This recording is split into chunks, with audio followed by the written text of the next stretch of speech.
Greetings, campers, and welcome to episode 26 of The Ladies in White of January. I hope you are staying warm in these cold temps. At the last campfire, I ended our story with the Lady in White of South America, La Seguanaba. And she does not play around when men want to be abusive or have that wandering eye. But they are not the only women to not put up with a man's lies and betrayal. Oh, nay, nay. So once again, gather close by the fire, snuggle up, get comfy and cozy while I finish our campfire legends of the ladies in white. The Japanese have their own legends and warnings to those men who would like to betray a woman's heart. A legend of love, lies, and murder revolve around a samurai, his wife, and his mistress. Kakehashi was unable to conceive, and during the time of the samurai, having an offspring was quite important. So the samurai had a mistress named Manohana. Now I say mistress, but this was no secret arrangement. In fact, both women, Kakehashi and Manohana, got along very well. Now, the samurai in this story is named Karakoto. And Karakoto had a very jealous neighbor by the name of Furutori Sabunta. And in his fit of jealousy, he set a plan. He set a trap. He waited till Karakoto left for some samurai business trip, and he took this time to plant seeds of distrust in Kakahashi's mind, telling her things like Manohana and Karakota were going to murder her. They didn't want her around anymore. They thought that she was in the way and she had to go. They hated her. And there was nothing she could do. Furutori even planted fake letters between the two, describing just in detail what they were going to do to Kakahashi. Sadly, Kakahashi believed him. She didn't even question it. The lies were so outlandish that she just thought they had to be true. So through constant pressure and peer pressure, lies and deceit, Furutori convinced Kakahashi to kidnap and torture Manohana. Now, Manohana at that time, she was pregnant. Kakehashi not only tortured Manohana, but then drowned her in a goldfish tank. Furutori and Kakahashi then stole all of Karakoto's money and jewels, pretty much anything of value at that time, and together they ran off into the mountains, supposedly to live happily ever after. But guess what, campers? That is not what happened. As soon as the two make it into the forest, they are robbed by forest bandits. So now, Kakahashi is wanted for murder, and Furutori is wanted for robbery. So they can't go back to their village. They are stuck in the forest with no money, with nothing. With no other options, they then become bandits themselves and began robbing other people making their way through the forests. Furutori actually dressed up as a yukai onna himself to terrify travelers. And he really gets into this whole bandit life. He's just a liar on so many levels. But poor Kakahashi, she's not so lucky. She killed an innocent woman. Even though she didn't know it, even though she believed the wrong guy, she did the deed. She was the one who killed her. So maybe what happens to her is something she deserves? Let's find out. The spirit of Manohana did not get laid to rest. She was not only beaten and murdered, but she lost her unborn baby, and in her fit, her spirit began to torment Kakahashi. It first started off with just horrible nightmares, dreams of being attacked and bitten by goldfish. Now, I've been saying goldfish, but it could possibly be the koi fish also, the big ones. Unfortunately, the dreams didn't just stop there. When she woke up, she began to find bite marks and bruises all over her body, which corresponded to all the bite marks she received in her dreams. The pain also did not end when she woke up from these dreams. These bite marks and bruises were sore, painful, and they eventually began to ooze and weep. The dreams continued night after night, and the pain only multiplied to the point where Kakahashi couldn't even get out of bed. Those bruises turned to cuts. The oozing and the weeping turned septic, meaning an infection began to brew inside those open wounds. On top of that, they didn't even heal. No matter what ointment she applied, no matter what poultice she tried, these wounds continued to tear and bleed and weep. The pain was constant. The infection began to build and multiply, and since Kakahashi could not cure herself of the infection, it just spread more and more across her body.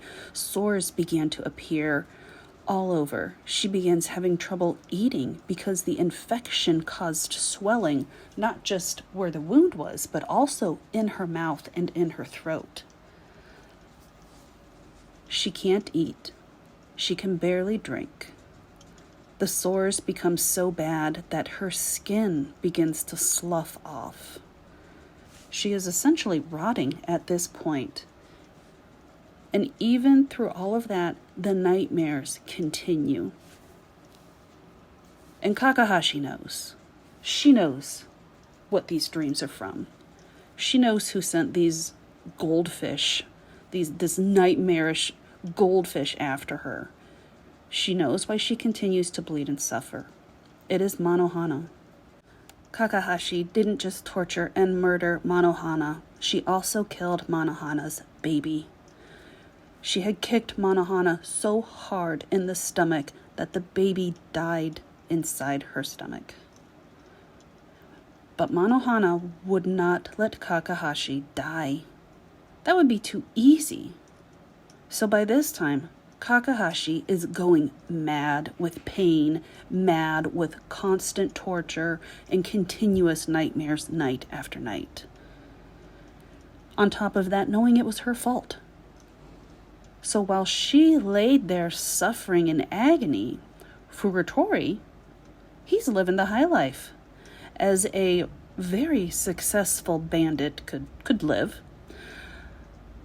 Even though it was his fault. It was his lies, his deceit, that caused Kakahashi to do the unimaginable and kill a pregnant woman. She, again, fell for it. Just like so many other of the ladies in white, they fall for the deceit. And she knew she couldn't stop it. So, in her fit of pure madness at this point, she goes and searches for Furutori. She finds him sitting by a fire with two young girls, and they're all enjoying drinking and laughing, and they're just pretty much having a good time. Kakahashi grabs the two girls by their hair and holds them down. She screams at Furutori. "You can't get away from me," she yelled. "This is all your fault." Furutori, he didn't even bat an eye. In fact, shockingly, he didn't even care. He finally told her the truth. He told her the truth that there was no secret love affair. All the letters were fake. Her husband, Karakoto, and Manohana, they weren't conspiring against her. He lied. He just wanted the money, and he knew he could trick her. Apparently, she should have known that he was a bold-faced liar, and he accused her of being, dumb for believing him. "You lied to me. It was all a lie?" Kakahashi screamed. It didn't help that when she found Furutori, he was, chilling by the fire with these girls, who, by the way, she still held by their hair. It just stoked a fire that was already raging inside Kakahashi, and she told him she would never let him go. She would never let him live this treachery down. She would find him wherever he was. There was no place he would be safe. Not on this planet or any other realm. She declared even death would not stop her. Furutori, he didn't care. He didn't believe what she said and considered himself oh so smart and oh so superior. With his sake in one hand and his sword in his other, he first mocked Kakahashi, and then he cut her head off. Now you may think this story ends here, camper, but it doesn't. Kakahashi's promise was true. As with many of the ladies in white, their pain, their suffering, their betrayal does not lay down even if the body does. Her head rose into the sky, and flames white hot shot out through her eyes. The two girls that Furutori was partying with, the two girls that Kakahashi had grabbed by their hair, she didn't let go. That body did not release them. And now they lay dead, with Kakahashi's hands still holding their hair. Furutori took his sword and cut Kakahashi's arms off. He then turned and looked at the head of Kakahashi, and it began to scream and circle around him. Then it vanished. From that night on, Furutori was plagued with nightmares, dreams of Kakahashi's ghost tormenting him all night, eventually tormenting him all day as well, just like she promised. He began to suffer the same tortures Kakahashi had received after she killed Manohana. The wounds Furutori began to receive would not heal. They became so bad and so infected that they actually disfigured him. But Kakahashi never killed him. She had learned that lesson from the ghost of Manohana. Death would be too gentle. Lifelong torture and torment would be much more fitting. Eventually, Furutori was murdered by Karakoto's brother, Takijiro. Careful who you trust, campers.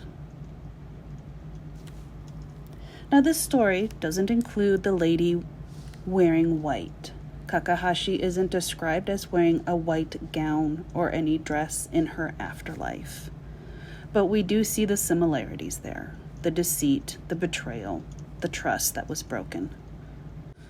We have all fallen for a lie or two in our lives, especially when those lies are good enough and you are in the quote-unquote right mindset. You can fall for them. Anyone can. We do have other ghostly legends, though, campers, of women who fall into the same category of a woman scorned. However, their chosen eternal wardrobe is not the celestial white that many of us might be accustomed to.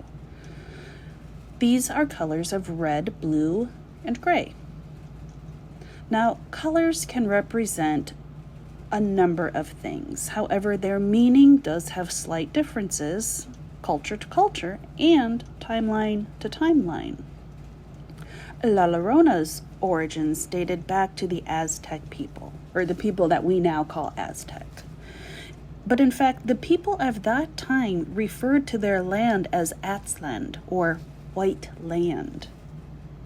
So maybe she wasn't just representing a celestial white robe or dress, as she was representing the white land that she lived in.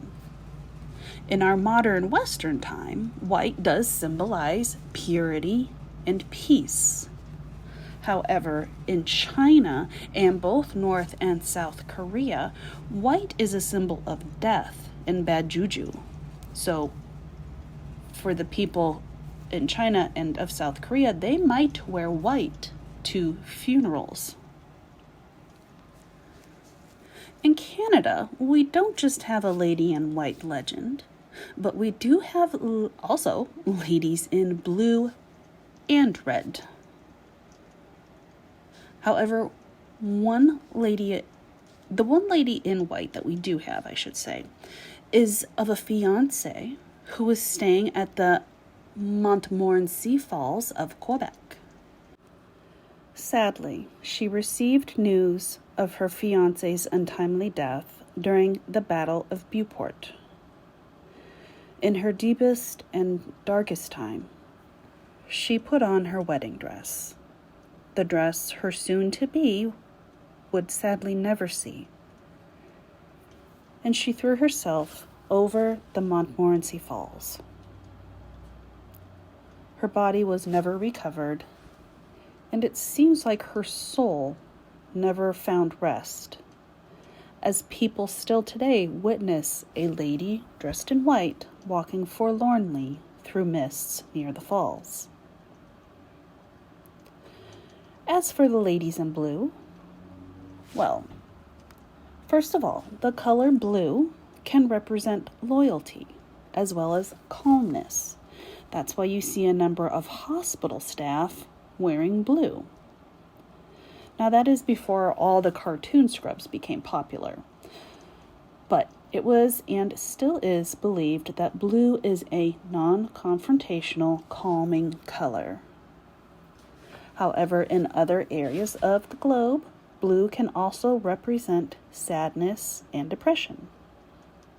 The saying, "you look blue," suggests someone who is sad. So campers, please welcome the lady in blue of Peggy's Cove Lighthouse in Nova Scotia. This lighthouse is a popular travel spot, so if you're up there visiting friends of the North, try to include this little spot in your venture. This legend, like all legends, does have some truth to it. And sometimes that's some sad truth. So in and about the 1800s, there was a woman, a mother named Margaret, who was the sole survivor of a shipwreck. In her grief, she would walk the rocky bluffs, maybe as a way to heal in her grief. We're not sure. Sadly, we do know that the other members of the ship that crashed, they contained her children as well. So maybe she was walking those cliffs, thinking in some way that maybe her children would show up, would be alive. We're not sure. Her husband, though, he tried to cheer her up. And in one attempt to make her laugh, he thought dancing on one of these rocks would bring a smile to her face. Now, if you've ever been on a bluff of any kind, you know that they can be slippery as hell. Sadly, the husband, he slipped, he hit his head. The wound was fatal. He died very shortly after. By then, the mother, she was pretty much done with life. She hit her emotional rock bottom and decided to take her life on that same rocky bluff. where she would walk to mourn her children, and now where her husband met his end as well. Like I said, Camper, this was back in the 1800s. But today we still have reportings of a woman who's dressed in blue, standing on the edge of those same cliffs, looking as if she's going to jump. And just when someone calls out to her, she vanishes. No one's there. So maybe instead of white, this blue represents her sadness. Now red. Red is an intense color. It can mean many things to many different cultures. Some view the color red as a color of war. Others view it as a color of strength. Some view it as a color of love, and others might actually believe it to be a color of death. While we're still in Canada, there are a few ladies who wear red in their afterlife. Our first lady is a lady in red of Vancouver. She's quite the popular lady as well. In her life, she was known as Jeannie Pear Cox, and in 1944, she was the socialite who definitely left an impression. I'm not saying a bad one, okay? But she was a girl who liked to have fun, and people had fun being with her. Now, in the summer of 1944, she was known to attend parties at the Hotel Vancouver. Unfortunately, she was in a horrible car accident while leaving the hotel. This car accident resulted in her death. We don't know how far from the hotel this accident occurred, but I gotta tell you, Camper, the hotel must have been her favorite spot because her ghost is still seen there today, donning a red dress and passing through halls and walls and even elevator doors. And she looks as if she's about to head to her next party. Fun fact, campers, if you happen to take a trip to Vancouver and stop at the Vancouver Hotel, some folks believe the elevators hold a lot of supernatural hocus pocus. Guests not only report the sightings of Our Lady in Red, but also report that the elevators will just stop working. The doors open on the wrong floors even. Maybe it's Jeannie and her other ghostly pals having a bit of fun. The hotel is also a hotspot for ghostly footfalls down empty hallways and corridors. Creaking doors that open with no one pulling on the handle, and soft whispers in your ear at night when you're alone in your hotel room. I may forego the chance to camp out in the mountains and forests of Quebec and Vancouver and other cool spots in Canada if I could get a chance to experience this hotel in the Lady in Red. What is wonderful, though, is that this hotel doesn't hide from their stories and sightings and legends. They don't try to sweep it under the rug. They embrace the history of the hotel and even pay homage to the ghosts. The Scarlet Tea is a speakeasy that shares stories of Our Lady in Red. And they have an interactive mystery night where you can find clues and tackle challenges to solve the latest mystery. That sounds like fun. Now, our other Lady in Red resides in the Hamilton Place, which this is also called the First Ontario Concert Hall. And camper, don't think that the ladies in white are old legends. We have some current sightings of ladies in white also. It seems no matter where you go on this little rock of ours, that there is a woman scorned, a woman abused, A woman cast aside, ignored, dumped, lied to, tossed away like yesterday's candy wrapper. All across the globe are these women. These women were in a place where sadly they saw no way out, and they saw no end to the misery that they were currently facing. Mental health can do unimaginable things to our mind.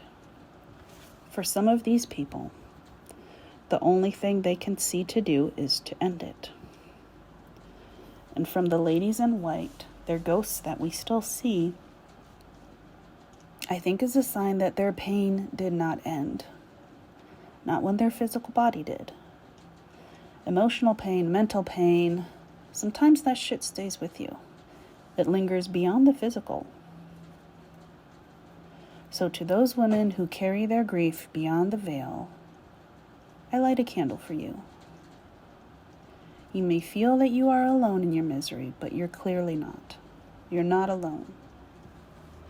Now, camper, to be on the serious side, I do talk about mental health.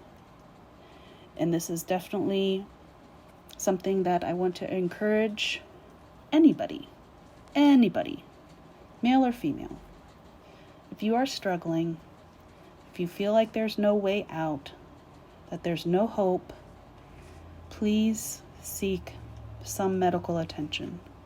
Please reach out to somebody, anybody. You are important, you do matter, and you deserve to exist. Now, campers, I have begun my YouTube channel. I have a few videos of my Campfire quickies up, and more videos will be on their way. I always encourage you to get out to the green, get away from society, get away from the stress, and find a way to ground yourself. And I will see you at the next campfire. Happy camping.